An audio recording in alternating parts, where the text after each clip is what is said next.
There's a secret hidden in the static between stars, a phenomenon scientists labeled the Great Unraveling. They thought they were witnessing the death of reality, but they missed the bigger picture.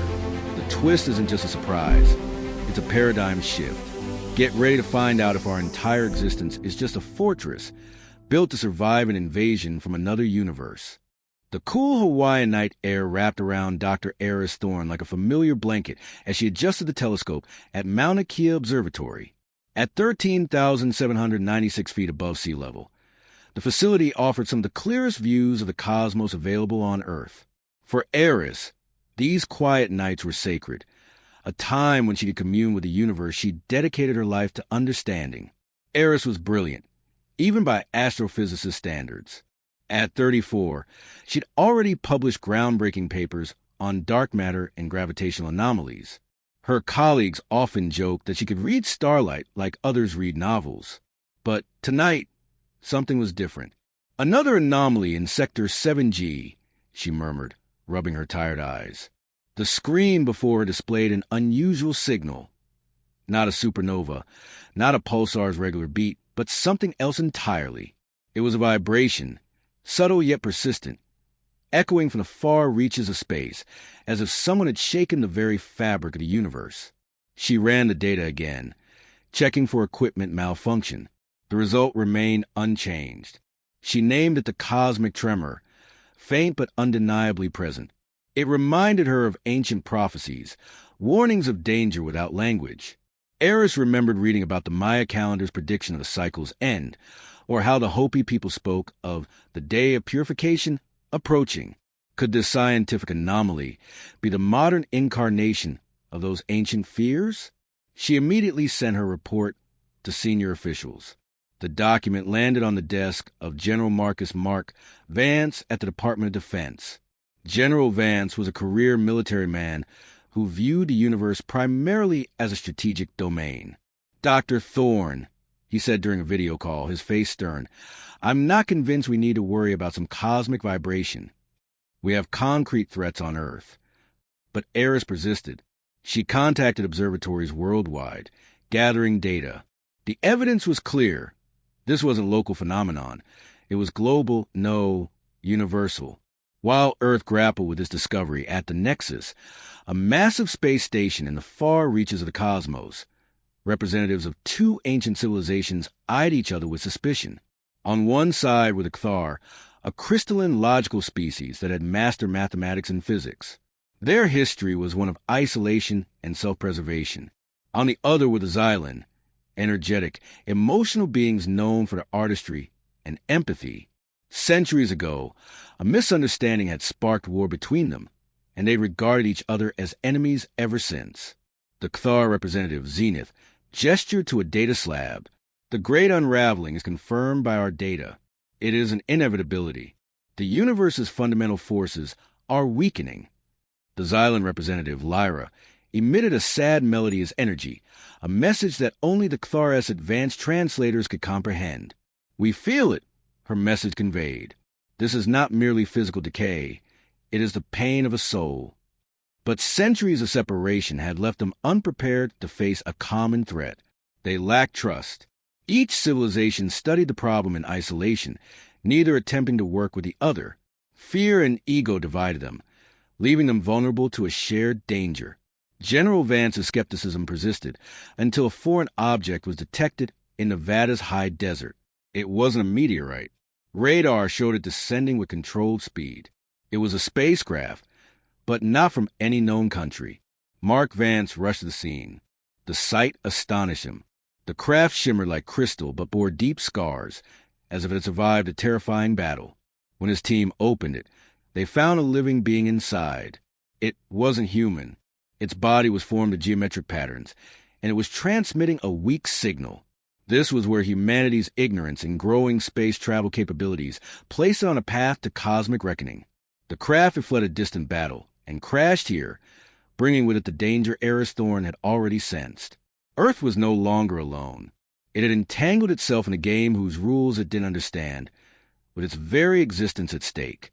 Hashtag Part 2. Beyond Blasters. Humanity's unconventional advantage. The pilot of the crash craft later identified as Zenith, was taken to a secure military base. He was a Cthar, and his communication method was entirely logical and mathematical. He explained his identity and situation through complex equations. General Vance's team called in linguist Dr. Lena Petrova. Lena had mastered the art of communication, but conversing with Zenith was a surreal experience. He couldn't comprehend emotions. When Lena asked how he was feeling, Zenith responded, "Physical damage, 37%. System failure, 42%. Probability of rescue, 3.14%. This was where the empathy paradox emerged. The Cthar possess incredible technology. They could travel through curved space-time, convert matter to energy, but they couldn't feel a comrade's pain. They couldn't find logical reasons to risk themselves to help him. Aris Thorn watched this scene and had an insight. "They're technologically ahead of us," she told General Vance, "but emotionally they're behind. They can't connect. That's their greatest weakness." Zenith eventually revealed details about the Great Unraveling. It was an event gradually erasing the universe's laws. Planets were breaking apart. Stars were becoming unstable, and the perception of time and space was growing hazy. The Cthar had fought to stop it, but were losing. When General Vance asked why other civilizations weren't joining forces, Zenith replied, "They are unreliable. Their reasoning contains flaws. They make decisions based on emotions, which is dangerous." This was where humanity's human element came into play. Dr. Petrova tried a new approach. She introduced Zenith to Earth's art, music, and literature. She played Beethoven's music, shared Shakespeare's poetry, and even showed children's drawings. Initially confused, Zenith gradually began to recognize patterns and emotions. One day, when Aris showed Zenith a photo of her family, he asked, "Why do these other humans stand with you? They serve no functional purpose." Aris smiled. "This is family. This is love. This is our strength." This conversation planted a seed in Zenith's logical mind. Perhaps emotions weren't weaknesses, but a different kind of strength. Humanity's history, its diverse societies, and complex emotional intelligence had given a unique advantage that no other civilization understood. One day, a critical leak developed in the Cthar craft's energy core. According to Zenith, fixing it would take weeks, but the vessel would explode before then. General Vance's team included a young engineer, Jack MacGyver Mackenzie, known for finding simple solutions to complex problems. He examined Zenith's complex blueprints and shook his head. "This is way too complicated," he said. Then he pulled out his toolkit. Using a heavy ostrich feather, a rubber pipe, and rolls of duct tape, he created a temporary solution. He sealed the leaking section, buying enough time to stabilize the energy core. Zenith was astonished. According to his data, this solution was impossible. It defied logic. But it worked. This was human chaotic ingenuity. In crisis, humans abandon rules and logic to find creative, unexpected solutions. This quality was baffling advanced alien logic, but sparking new hope. After repairing Zenith's craft, he invited Earth's delegation to negotiations at a neutral location called the Nexus. The space station was where various civilizations could meet. The delegation included General Vance, Dr. Aris Thorn, and Dr. Lena Petrova. When they arrived at the Nexus, they were amazed. Beings of various shapes and forms filled the station, some made of liquid, others of gas. They encountered the Zylan representative, Lyra, who was forming waves of energy, communicating through emotions. Zenith immediately became alert. "These are Zylan," he said. "They are unreliable. They spread chaos." Lyra emitted a sad melody, which Lena's translator rendered as, "We sense the danger. We need help." But Zenith interpreted it as an attack.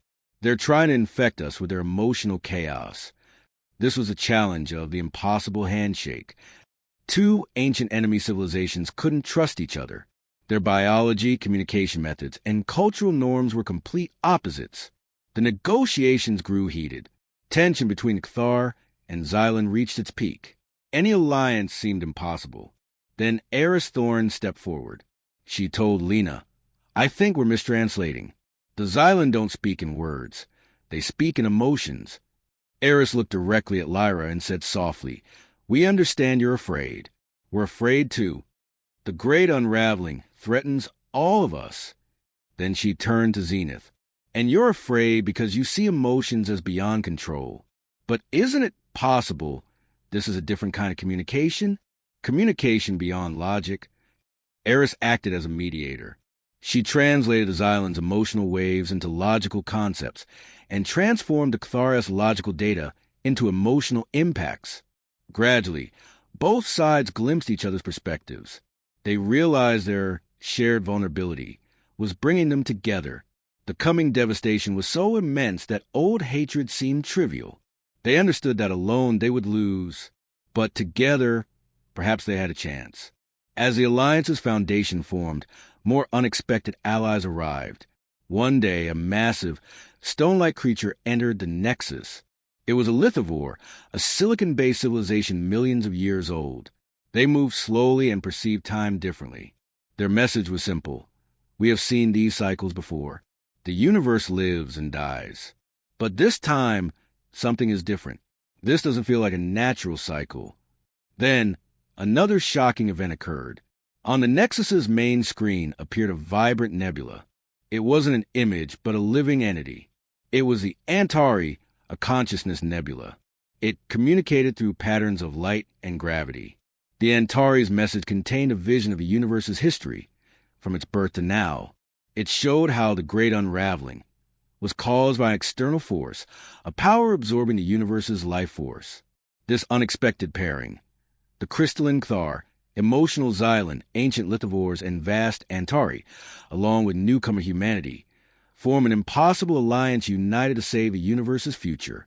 The alliance was formed, but now came the biggest problem. How to stop the Great Unraveling.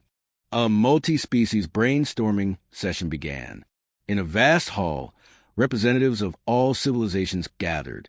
The Kthar presented data about physical decay, showing how gravitational forces were weakening and matter structure was breaking down. The Zylan spoke of emotional pain, saying the universe's soul was crying, and this emotional storm was accelerating physical decay. The lithivore spoke from a long-term perspective, noting that such cycles had occurred before, but without this external force. Their data was billions of years old. The Antari presented a massive, living map of the universe, showing the unraveling center as a black hole gradually expanding. Then it was Aris Thorn's turn. She put all the data together and presented a revolutionary idea. I think we're asking the wrong question, she said. We're asking how to stop it. Perhaps we should be asking how to heal the universe. She proposed the unified field theory of consciousness. The universe isn't just a collection of physical objects. It also has a collective consciousness, as the Zylan sense. This unraveling isn't just physical decay. It's a disease of this collective consciousness. This idea was new to everyone. It seemed unscientific to Kthar, but the Zylan immediately understood. Aris's human background thinking allowed her to view all the data from a new perspective. Aris's idea sparked discussion in a new direction. If the universe was sick, weapons couldn't heal it. They needed a non-military solution. Lena Petrova suggested, if this is a consciousness problem, perhaps we need a kind of cosmic empathy. Discussion ensued. The Kthar presented a design for a device that could send energy waves at specific frequencies. The Zylan explained how to charge those waves emotionally. The lithivores provided the stable materials needed to build the devices, and the Antari identified the best locations in the universe to place them, where the sickness was most severe. The solution was named the Harmonic Resonance Project. Its purpose wasn't to destroy the unraveling, but to calm the universe's consciousness. It was a kind of cosmic healing, using collective knowledge and empathy to strengthen fundamental forces.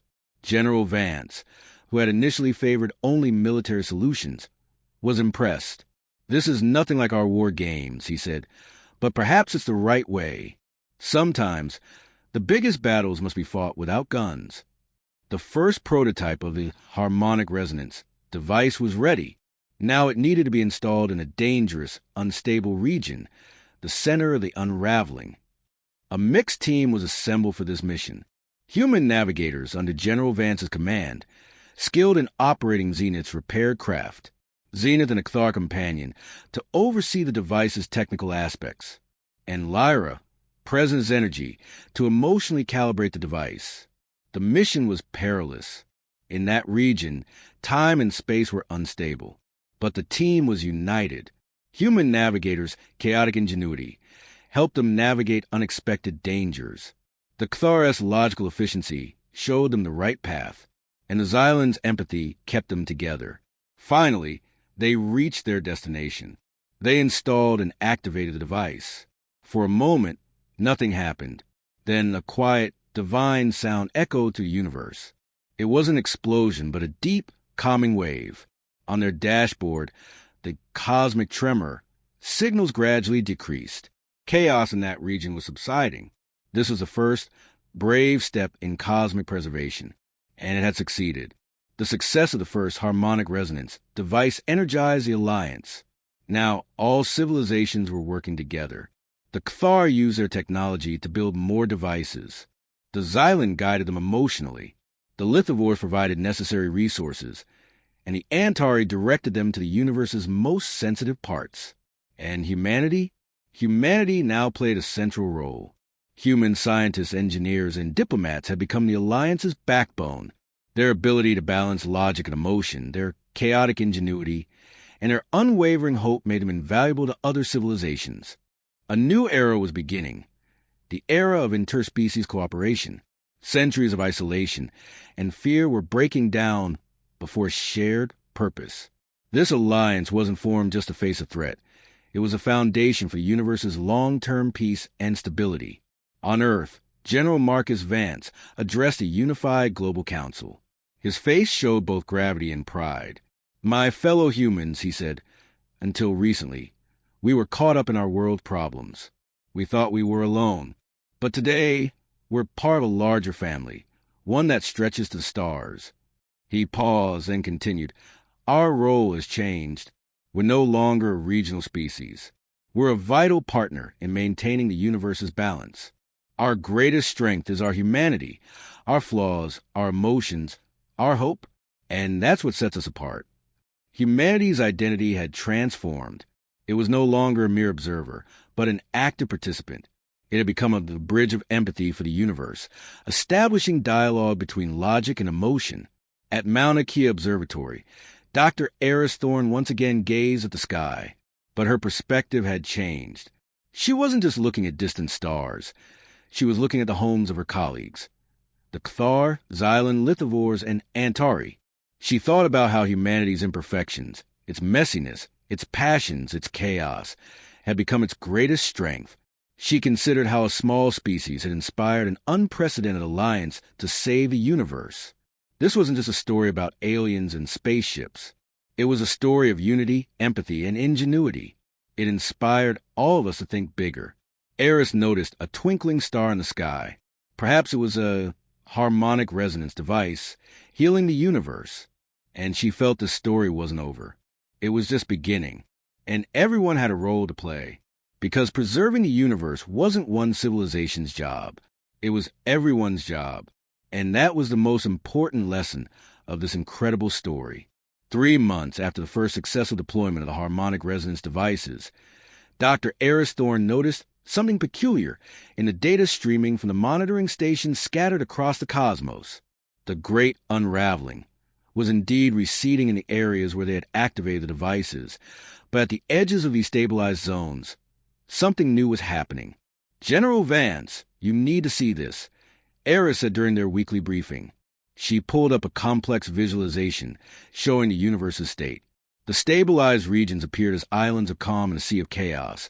But around these islands, the chaos seemed to be intensifying. "It's like we're pushing the problem elsewhere," Mark Vance observed, his brow furrowed with concern. "We're containing it in some areas, but making it worse in others." Aris nodded grimly.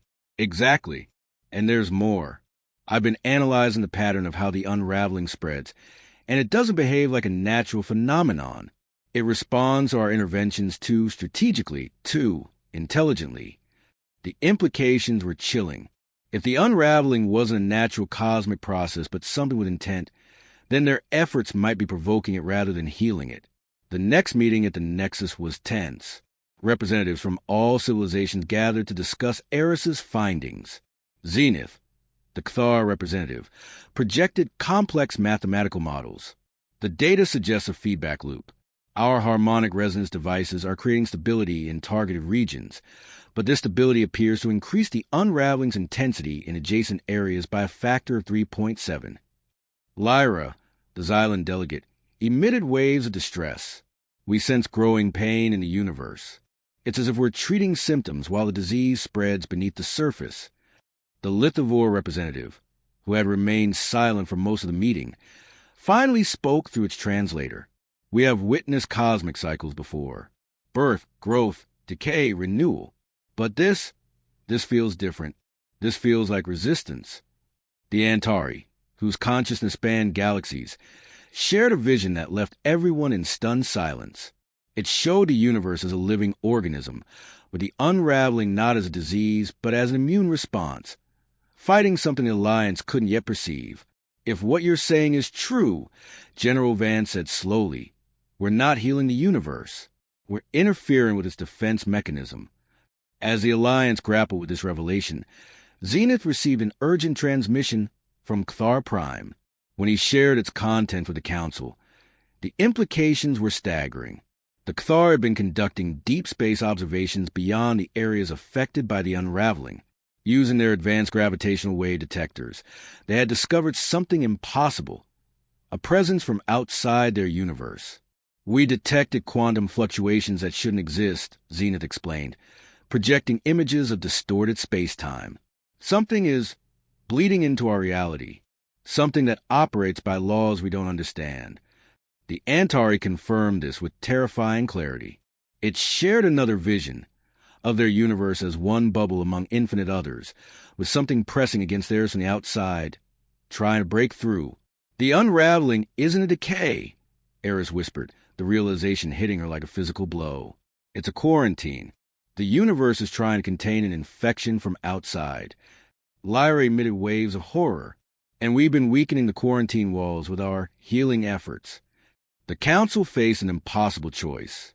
Continue their efforts to stabilize the universe, potentially allowing an extra-dimensional threat to break through, or reverse course and allow the unraveling to progress, potentially saving their universe, but at the cost of countless worlds and civilizations? We need more data, General Vance insisted. We can't make this decision based on theories and visions. But time was running out. The Antari showed how the barriers between universes were thinning at an accelerating rate. Soon, nothing would prevent the incursion. It was Lena Petrova who proposed a third option. What if we don't stop the unraveling or accelerate it, but redirect it, create control zones of stability around key areas, while allowing quarantine to strengthen elsewhere? The Cthar immediately began calculating the feasibility of this approach. The Zylan contemplated the emotional toll of such a decision. The Lithivores considered the long-term implications across cosmic timescales. The Antari identified the most critical regions to preserve, and humanity, with its unique ability to bridge logic and emotion, to find creative solutions in impossible situations, found itself at the center of this new strategy. As they implemented this new approach, something even more shocking emerged. When they analyzed the extra-dimensional presence more carefully, they discovered it wasn't hostile at all. The Antari, with their vast consciousness, were the first to understand. They shared a vision that transformed everything the Alliance thought they knew. The threat from outside was another universe, dying and desperate. It wasn't trying to invade theirs, but seeking refuge. The unraveling wasn't a quarantine, but a barrier between realities, one that was preventing the dying universe from merging with theirs, which would destroy both. The universe isn't protecting itself from an external threat, Aris said, her voice filled with wonder and horror. It's protecting us from a dying reality that would consume ours if it could. The implications were staggering. Their efforts to heal the universe have been weakening the barrier between realities, potentially dooming both universes. But strengthening the barrier meant condemning an entire reality to oblivion. We've been asking the wrong questions from the beginning, Zenith realized. We assumed the unraveling was something to be fought or fixed. But what if it's a natural process?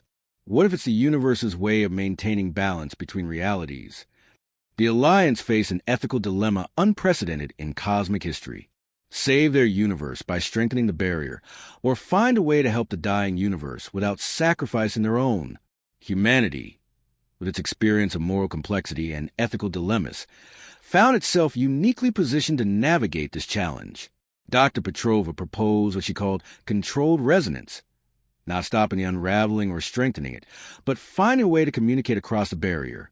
If we can establish communication with the dying universe, she explained, perhaps we can find a solution that saves both. Not merging, not isolation, but something new. The Kthar immediately began working on the technical challenges. The Zylan focused on the emotional aspects of this interdimensional communication. The Lithivores considered the long-term cosmic implications. The Antares served as the bridge between realities. And humanity, with its unique blend of logic and emotion, science and art, found itself at the center of a new cosmic purpose, not as saviors or warriors, but as diplomats between realities. The final chapters of this story are yet to be written. The Alliance works tirelessly to establish communication with the dying universe, to find a third option that transcends a binary of salvation or sacrifice. Dr. Aris Thorn often finds herself at Mauna Kea Observatory, gazing at the stars with new understanding. The universe is more complex and mysterious than she had ever imagined, not a collection of objects and forces, but a tapestry of realities, each with its own story, its own struggle, its own purpose. General Vance has transformed from a military commander focused on threats to a diplomat navigating the complexities of interdimensional relations. His strategic mind now serves not to defeat enemies, but to find solutions that benefit all. Zenith and the Kthar have learned that logic alone cannot solve all problems. Lyra and the Zylan have discovered that emotions must be balanced with reason. The Lithivores have expanded their cosmic perspective beyond cycles of birth and decay. The Antari have found new purpose as bridges between realities. And humanity? Humanity has found its place in the cosmic story, not as the most powerful or most advanced civilization, but as one that brings together different perspectives, that finds creative solutions in impossible situations, that balances logic with emotion, science with art, individual needs with collective good. The universe continues to unravel in some places, while stabilizing in others. The barrier between realities holds, but thinning continues. Communication with the dying universe remains elusive but possible. The future is uncertain, but for the first time in cosmic history, diverse civilizations work together not to fight a threat, but to find a solution that transcends the boundaries of reality itself. And perhaps that is the universe's greatest lesson, that in the face of impossible challenges, our differences are not weaknesses but strengths, and together we can find paths forward that none could discover alone. The cosmic tremor continues, but now it's not a warning of doom but a call to unity, a reminder that in the vast tapestry of existence, every thread matters, every perspective counts, and together we can weave a future more wondrous than any of us could imagine alone.